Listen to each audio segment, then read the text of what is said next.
Alam niyo kung bakit? Kung pang-apat na linggo, di ba? Kaya may malalim conscious, no? Makarating doon at makapag-witness sa buong Babylon at ito ang paraan na si King Nebuchadnezzar II, is the son of King Nebuchadnezzar, ito ay nakakilala sa pagmamahal. Makikita po natin yan as we go along with our series, itong ating ginagawa. And God promised Israel, when He took them out of Egypt, mga kapatid, if you will obey my voice and keep my covenant, you shall be my own possession among all peoples.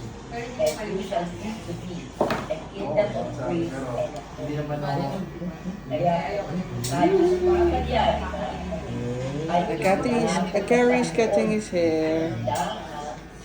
Ay hindi mababayaan ang ating Panginoon.